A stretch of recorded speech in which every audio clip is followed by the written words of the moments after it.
Wito huo umetolewa na meneja wa TFRA kanda ya Nyanda za Juu Kusini, Joshua Ngondia, wakati wa zoezi la kutoa elimu kuhusu matumizi sahihi ya mbolea na upatikanaji wake lililofanyika katika kata 3 za mkoa wa Songwe, ambapo amebainisha kuwa kupitia zoezi hilo TFRA imefanikiwa kuwafikia zaidi ya wakulima 500 na kuwakumbusha umuhimu wa kununua mbolea zilizosajiliwa na zinazopatikana kupitia mfumo rasmi wa ruzuku ili kuhakikisha ubora na kuepuka kuingia hasara.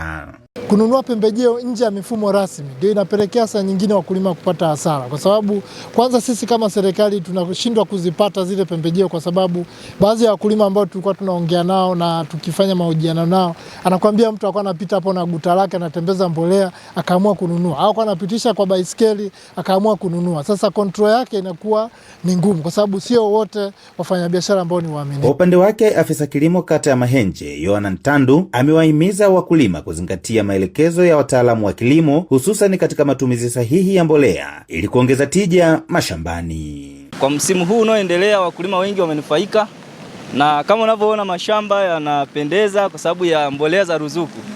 Tunamshukuru Mheshimiwa Rais kwa kutoa mbolea za ruzuku, na hapa katika kata yangu ya Mahenje kuna maduka 3 ambayo yanaendelea kutoa huduma za mbolea. Kwa upande wao, baadhi ya wakulima mkoa wa Songwe wamesema kuwa wana matumaini makubwa ya kupata mavuno ya kutosha katika msimu huu wa kilimo endapo hakutakuwa na mabadiliko ya hali ya hewa, kutokana na upatikanaji wa mbolea kwa wakati na elimu walioipata kuhusu matumizi sahihi ya pembejeo hizo.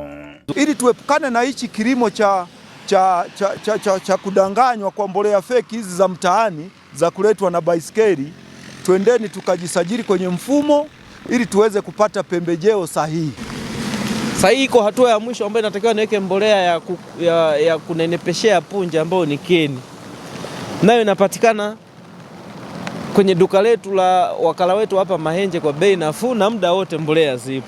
Ni jitihada za serikali zote tunaipongeza. Tunashukuru mvua zimenyesha kwa wakati, tofauti na maeneo mengine hawajapata mvua kwa wakati, lakini sisi tunamshukuru Mungu tumepata mvua kwa wakati, na tunatumaini tutavuna vizuri, tutapata kipato kizuri. Samuel Mpogole, Hope Channel Tanzania.